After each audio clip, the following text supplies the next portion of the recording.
วันนี้ออกจากบ้านแต่เช้าเอาน้องไปเช็คระยะนะคะ น้องถึงระยะ6เดือนแล้วไม่ได้มีความผิดปกติอะไรนะคะก็คือเปลี่ยนน้ำมันเครื่องปกตินะคะหลังจากที่เก่งขับรถยาวครั้งแรกจากภูเก็ตนะคะมาหัวหินเนาะหัวหินไปภูเก็ต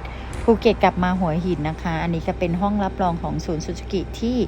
หัวหินนะคะแล้วก็หมดวันแล้วต้องมานั่งรอลูกสาวต่อที่โรงเรียนเต้นนะคะก็ถือว่าใช้งานคุ้มนะคะคันนี้